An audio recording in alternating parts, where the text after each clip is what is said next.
Last week we were talking about there was a CNN story, and a bunch of atheists, the nuns, came up with their list of 10 non-commandments. In other words, the 10 commandments, that was for ancient days, but now we live in a modern enlightened era, so we're going to come up with the ways that we should live that isn't tied to any mystical religion and faith from way back when. So they came up with 10 non-commandments is what they called them. And we, of course, acknowledge that there were a number of problems with those non-commandments, but I want to remind you of the fifth non-commandment from last week. This is what it said.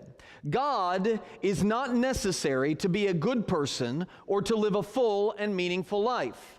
And this is something that you hear repeated very, very often in our culture.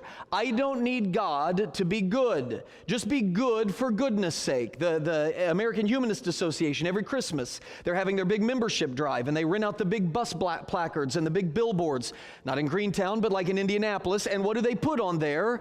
Why believe in a God? Just be good for goodness sake. It's clever, except that's the dumbest thing that I've ever heard in my entire life. And I'm not saying that just to be argumentative. I'm saying that from a logical perspective. It doesn't mean anything to say be good for goodness sake unless you can define what goodness is. God is not necessary to be a good person. Okay, what is a good person? You see, that's the issue. That's the problem that we have. When you remove the authority of God or a moral lawgiver, who is to declare what is good and what is bad? Okay, this is the whole point. What happens to a moral law that you want to have for all people when you remove a moral lawgiver?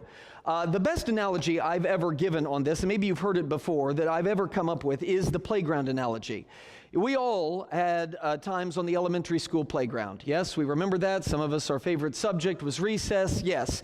Now, again, you may not have played on what we have today, which are the OSHA-approved plastic jungle gyms with the rubber chips on the ground so that nobody ever skins their knee. We understand that's the world we live in now. Some of you were from my era where they were the metal slides that you sat on them in the summer and they just burned 3 layers of skin right off the bottom of your legs. It was great. My granny gave us wax paper to use on those. You ever use wax paper? You shoot into the tree at the end of it's great. So there was that. Maybe you were even before that era and all you had was a couple sticks and a mound of dirt. I don't know. You were impaling people to take over the top of the hill. Whatever the playground was for you, there were rules that you followed on the playground. And you remember some of the rules, that you couldn't pull the girl's hair, you couldn't spit in the girl's hair, you couldn't shave the girl's hair. All of these are rules on the playground. You had to share the equipment. These were the rules. Now, why did you follow the rules on the playground? Everybody knew what the rules were, but why did you follow them? I don't know who it was for you, but I can tell you that for me, as a third grader at Rio Grande Elementary School in Terre Haute, Indiana, it was all 6'7" and 450 pounds of Mrs. Deckard standing in the corner of the playground. That is why I followed the rules, because I knew if I broke them, she was going to punish me, grab me by the bottom of the ear and drag me in to see the vice principal. Okay. So go back to that playground and remove Mrs. Deckard from the playground. The moral authority, take her off of the playground. Well, what happens? Once the children all realize that there is no moral authority on the playground anymore, somebody's using the jump rope and it's time for them to give it up, but they don't give it up. Why should they have to? And we go over and say, well, rule number 3 says that you have to share the equipment. Well, those may be your rules, but they're not my rules. I make up my own rules. And then somebody else takes a big chunk out of the girl's hair, and we say, well, clearly, rule number 8 says that you cannot pull the girl's hair. And they say, listen, you radical right-wing Christian fundamentalist extremist, I don't know what kind of rules you've set up for yourself, but I make up my own truth and my own reality. Those are not my rules. What do you have? You've got a playground in chaos where everybody's making up their own rules.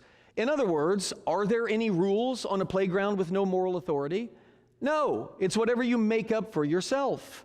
So go back to this. What happens to a moral law when you remove the moral lawgiver, that authority? You don't have a moral law. How do I know that? The 10 non-commandments. Number 5 was you don't need a moral authority to be a good person. Then you get down to number 9, and what was it? There is no one right way to live.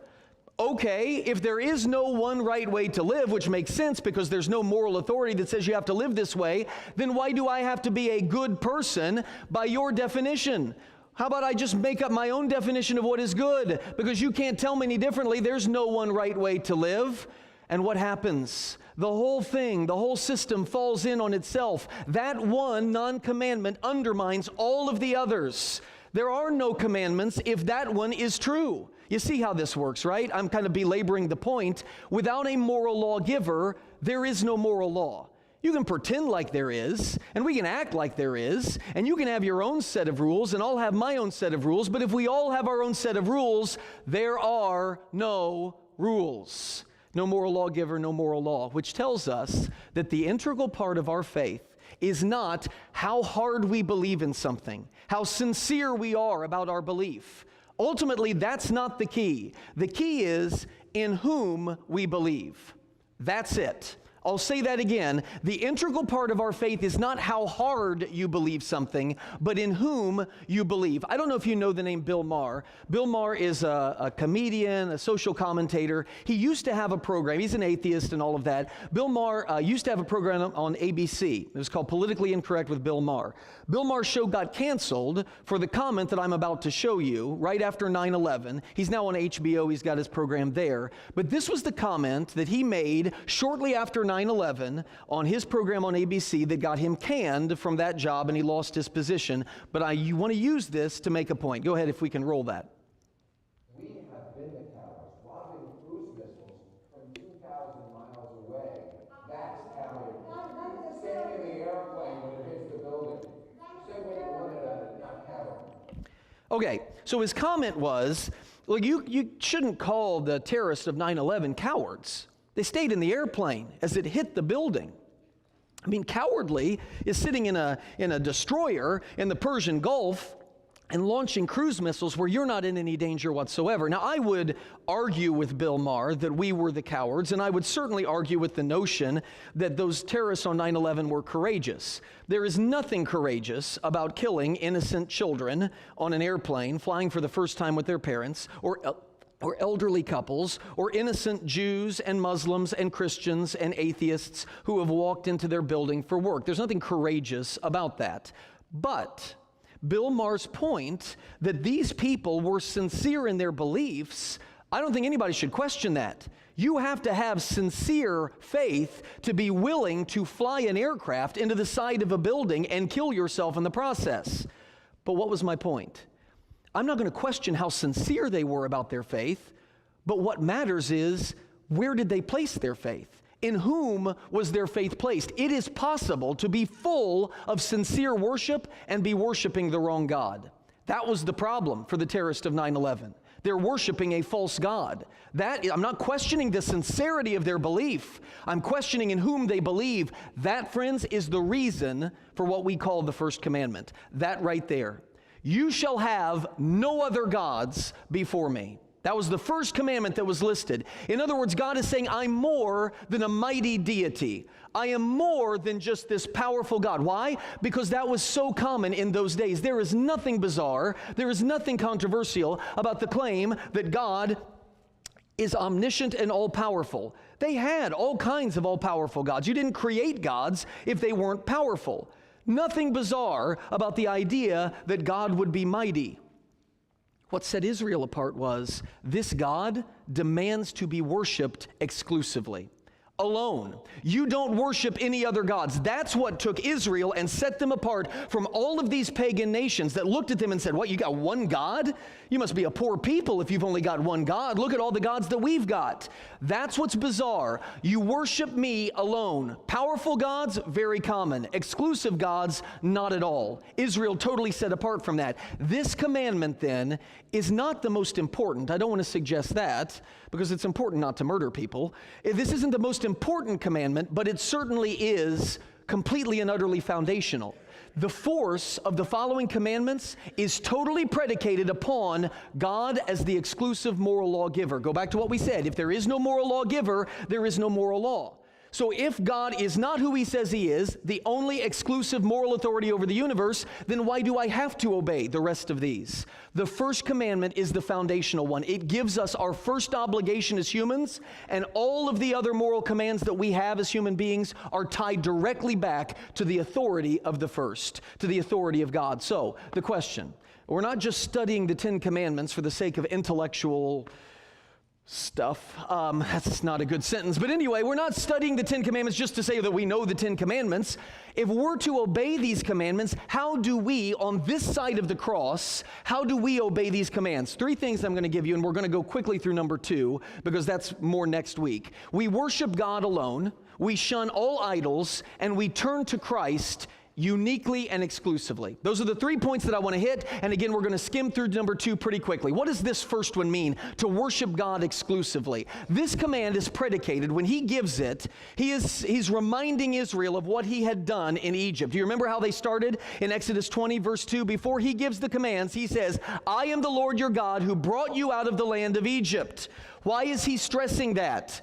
He is reminding them of the plagues. He is reminding them of the Red Sea, all of the things that they had seen. In essence, God is asking the children of Israel, hey, did you escape Egypt by your own wisdom? You all come up with a plan for how to escape Egypt? Is that how that worked? No, it's not. Did some other God, some other philosophy, some other belief system, some other worldview that you came up with, some book that you read somewhere, is that the philosophy that rescued you from Egypt? No, it's not. You were rescued by my miraculous hand, so why would you trust any other so-called God? That's why he's saying that at the beginning. He's reminding them of what they have seen and why he alone is to be worshiped. Now, I do want to point something out, so we're going to take a quick sidelight here. This one always confused me when I read it as a kid because it sounds like there's other gods. You shall have no other gods before me. Okay, so yeah, there's other gods, but don't have any before me. That's not what this is saying. I want to be clear on this. This is not to be understood that there are in fact other gods. There are not, and that's why none should be placed. We can make gods out of things, and a lot of people do that. Sometimes they're golden calves, and sometimes there are sports or our technology, our phones. Whatever it is that we make idols and gods out of, it doesn't make them gods. There's one real God that exists. Paul affirms this. Go to 1 Corinthians. 1 Corinthians chapter 8, this is what he writes. So then, okay, real quickly, quit reading ahead. I'm going to go back because you're reading ahead. They would have these people that had all these gods. They would take animals and they would sacrifice them to these false gods. You kill the animal, sacrifice it to God Hooty-Doo over there, and then you got a dead animal. What do you do with that? Well, the people that sacrificed it thought, we can make some profit off of this. Let's sell the meat. So they go out and they sell the meat. Well, the Jews would have nothing to do with that because that is meat sacrificed to idols, no good. But you got all these Gentile Christians who were not Jews, but they became Christians, and they said, that's a good slab of beef. I think we'll take it. It's cheap. It's marked down because they've already slaughtered it, so let's go buy the beef. And so there's this big brouhaha in the church about whether or not that's okay. That's what Paul is addressing. But in the course of addressing whether or not it's okay to eat meat sacrificed to idols, look at what he affirms. So then, about eating food sacrificed to idols, we know that an idol is nothing at all in the world. There's nothing. It's nothing. There is no God but one. These things that you're sacrificing them to, they're not real. They're not actual gods. For even if there are so-called gods, whether in heaven or on earth, as indeed there are many things that we call gods or lords, yet for us, there is but one God the Father, from whom all things came and for whom we live, and there is but one Lord, Jesus Christ, through whom all things came and through whom we live. And pretend there's a quotation mark right there. That's going to bother some of you, and I'm sorry, I forgot to close it off. There is one real supreme being in the universe. It's who we worship, and he demands to be worshiped alone. The rest of that stuff is made up. So when you read that first commandment, have no other gods before me, there are not other gods, God alone. So go back to these questions. What is God asking us? He's not saying anything about Egypt, because most of us here have not been rescued from the hand of Egypt, but he is asking us, did you escape sin by your own wisdom? Did you come up with a plan to escape that? Did you? Is that how that happened? Did you, some other God, some other philosophy, you read some great book by Karl Marx, by Charles Darwin. You read a great book by a brilliant mind. Is that what delivered you from the sins that were dragging you to hell? Is that how that happened? No, it's not. So then, why would you trust any other so-called God? Worship me, your Redeemer, and me alone. That's what he's saying. Let's also remember Israel's history. This word syncretism, you know what synchronized swimming is, right? Where we, and we all do it at the same time. That image is never going to leave your mind, is it? All right, anyway, shut it. So you've got syncretism. It's where you blend different things. And Israel would do that. They would take their faith, but then they'd have this other philosophy. Well, that's pretty good. And they would blend them together. That's syncretism, right? They would worship God and Baal, or God and Asherah, or they would worship God and money, or God and popularity. And that's what this commandment is addressing. This commandment is saying God demands, look, an either-or faith. Not a both-and faith. You don't worship both God and Baal. It's not possible. You worship either God or Baal. Either, look at that word, either you worship me alone, God says, or what? You don't worship me at all. That's it. You worship me and me alone, or you don't worship me at all. And this is exactly what you see when you study Israel's history. What does Joshua do at Shechem? Look at this. Put away the gods that your fathers served beyond the river in Egypt and serve the Lord. There it is. No other gods. Then fast forward a little bit, you got Elijah up on Mount Carmel. What does he say with the prophets of Baal? If the Lord is God, follow him. If Baal is God, then follow him. Either or, not both and. You follow one or the other. And then what does Jesus say to his followers? Fast forward to the New Testament. You know this. No one can serve two masters. Either he'll hate the one and love the other, or he'll be devoted to the one and despise the other. Jesus is echoing the exact same thing in Scripture. So what is our story? Are we syncretists? Do we do that? Do we serve both God and money? I think we do. Do we serve both God and the New Age, the occult? You know how many Christians are into New Age philosophy and New Age ideas and teachings, even dabble in the occult and things like that? You know how many, there's this article I was reading this morning before the service started about churches that are now teaching and talking about astrology and horoscopes and all of that stuff. But do we do this? You bet we do. God and pop culture? Yeah. Look at our teenagers. They are racked day in and day out to be devoted to pop culture. The society decides what is acceptable morally speaking, and they are pressured to accept that, or to at least be silent about what Scripture says because it isn't hip. And so many young people are pulled into that, and they think that they can worship both. Not according to the first commandment. It's either or. Me or pop culture. God and technology. Technology becomes our God, or God and mysticism, some of these mystical ideas and thoughts, and again, that gets into astrology. This is us too. No, we don't have Baal, and we don't have Asherah poles and all of that, but my goodness, we're syncretists in our faith. We're not worshiping God alone. This is the point I want to make. God cannot be rightly worshiped if you are worshiping alongside some other God. And this is where, yesterday I did the wedding for Marissa Evenson and Nick, and marriage is a perfect analogy. What is marriage? God designed marriage for one reason, and that was to glorify Him. The marriage between a man and a woman is meant to signify to the world, it is a witness to the world of the union between who? Christ and His church, the bride. That when you serve your spouse and build up your marriage, you are doing that not for the other person, but to glorify God and give an image to the world of the union, the inseparable union of Christ and His church. That's the point of marriage, right? Marriage is a great analogy then for this commandment that we're getting. What do I mean by that? I want you to imagine me coming home. Several of you know my wife, Jenny, right? Yes, okay, we all do. Imagine me coming home and saying to her, Jen, there's somebody I'd like to introduce you to. Her name is Maud. I'm picking a name of somebody we don't know and will never know, so therefore I don't hear this in a later conversation. So, who is this woman that you're talking about in your head? I'm not going to do that. So, Jen, I would like to introduce you to this woman. This is Maud, and I met her, really hit it off with her, and I'm going to be spending a little more time with her, you know, and there's going to be a couple nights a week that I'd like to go and I'll spend with her, but I'll still spend the majority of my time with you, and I'll still come around. I'll still be a good dad to the kids and stuff. I really think you're going to like her. I think you're going to get along well with her. All right, you're laughing because what? How many of you would expect Jenny to respond to that and say, I'm just honored that I can be part of your life? Right. The only way those words come out of her mouth is if they're followed by this: I'm just honored to be part of your life, which is going to last about 5 more seconds. That's exactly the only way those words are coming out of her mouth. Nobody would expect her to say that, and why?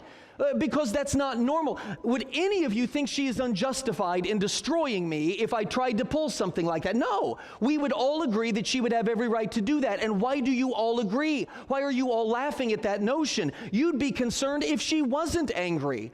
I'm a little freaked out to think about it. What if she was okay with it? What does that say about her commitment to the marriage itself? Why are you responding that way? Because you know marriage is an either-or union. That's what those words mean. And yesterday, I don't know if I did it effectively enough, but I really tried to emphasize when I said, repeat after me, forsaking all others.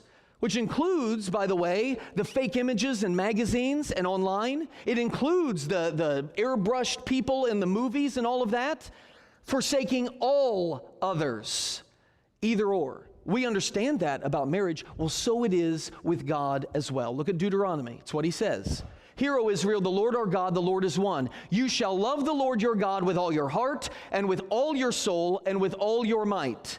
Does that sound familiar? It should, because that's exactly what Jesus echoes when he's asked, what is the greatest commandment? You love the Lord your God with what? All of your heart. There's not part of your heart that's left for something else. There's not part of your soul or part of your might that's left for something else. You don't give God 80% of it. Well, that's pretty good, 80%. No, it's all or nothing. You worship me and worship me alone. Second one, we're going to speed through this. We shun all idols. Now, most of us are not tempted to bow down to trees. There are environmentalists that chain themselves to trees, but most of us are not bowing down to trees or statues. But you and I are fools if we don't think that we have the same tendencies that they had then, which is to invent something to put equal attention in or even greater attention in than we do our relationship with God. That's what an idol is, right? Idolatry is just as attractive to us. I would say it's more attractive to us today. Why? Well, these are the characteristics of idols. And again, we'll hit on this more next week, but it's guaranteed. It's selfish, it serves us, it's easy, it's convenient, it's common, everybody has their own idols, it's pleasing, and many times it's indulgent and it's erotic. That's the characteristic of idolatry in the Old Testament. And I'm telling you that's exactly the same thing as it is today. Our gods are different, but this is the religion of the world. What is idolatry? A great definition of it, idolatry is by men, for men. And you're going to see just how prevalent it is in our lives next week. Our gods look different, but they're still the same things, the gods of sex and ease and comfort that we are serving. We're setting up our own idols. In order to follow the first commandment, we shun all idols. And then number 3, we turn to Christ uniquely. By the way, this is a great opportunity to see how Jesus transforms the 10 commandments. Remember, we said the old civil law is done away with, the judicial law, and the ceremonial law is done away with, but the moral law of God is reaffirmed by Jesus. In other words, he doesn't change the commandments, but and that's why I don't like the word transforms. I would rather use a different word. With the coming of Christ, God is not saying, hey, don't worry about these anymore. That's what makes me uncomfortable with that video clip I showed you last week. More and more preachers are saying, oh, let's unhitch ourselves from the Old Testament. Let's move beyond that. We've got something better here. I just get uncomfortable with that, right? God is not saying these no longer apply. The way they apply and the way we obey them is different.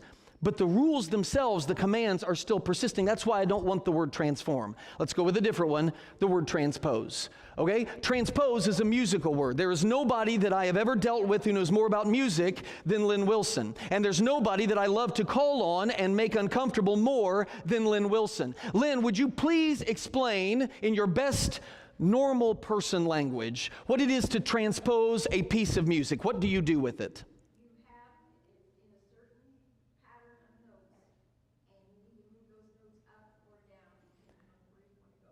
Okay, so when you transpose, is it the same melodic line, but it's sung a different pitch or key? In other words, I'm going to now transpose for you Amazing Grace.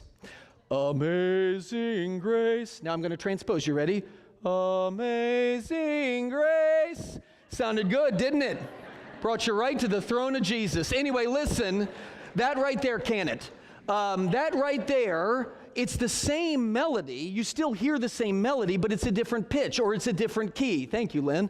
I was going to call on Kyle, but that would have been embarrassing. Melody stays the same. It's just played in a different key. These commandments are the same, but what Jesus does, he transposes them. What do I mean by that? This is the incarnation, the coming of Christ. Before the coming of Christ, this was the command: worship me alone. Then Mary, Joseph, Jesus, that was not the way to describe the coming of Jesus, but Jesus arrives in the world, the incarnation, and now what is the command? Give my son the worship that he deserves. Remember that line.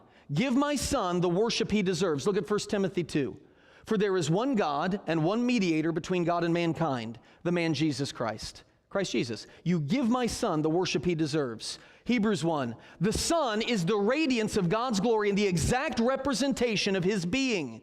You give my son the worship that he deserves. Philippians 2. At the name of Jesus, every knee will bow in heaven and on earth and under the earth, and every tongue acknowledge that Jesus Christ is Lord. Give my son the worship that he deserves. And then look at this one. This one's the kicker. It gives me chills.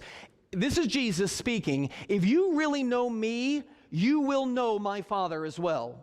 From now on, you do know him and have seen him. By the way, when he says this, that's when the Pharisees lose all control of their bodily functions. They just flip out. When Jesus says, nobody can see the Father, and Jesus says, from now on, you've seen the Father because you've seen me. Whoa, you can't say that. That's blasphemy. And they rip their clothes, which I so want to bring back as an expression of disdain. When a kid comes up, I forgot my assignment.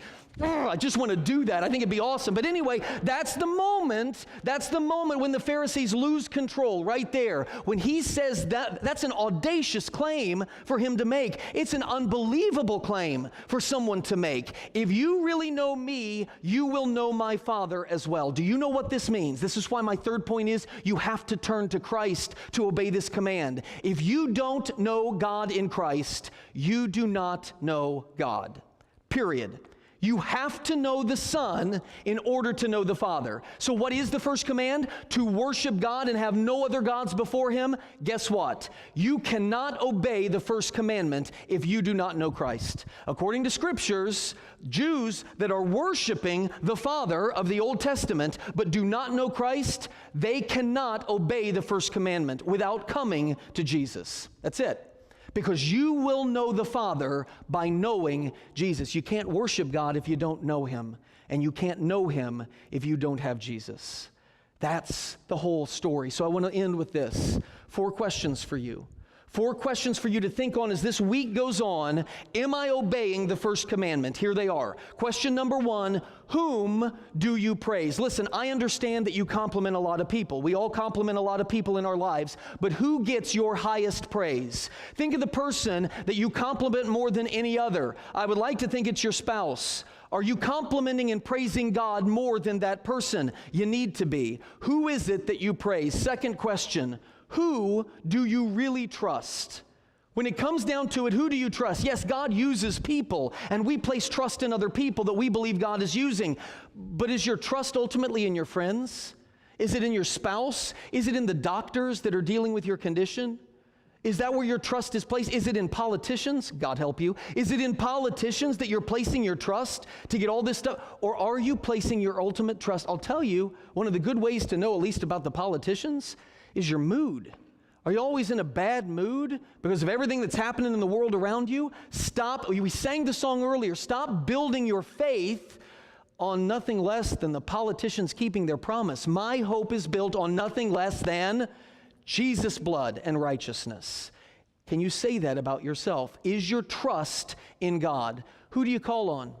Who is it that you call on in times of trouble? When you're looking for answers, or when you're looking for joy, when you're looking for purpose, where do you look? Do you find your joy in your friends? Do you find purpose in your work? Do you find answers on the internet? Where are you turning?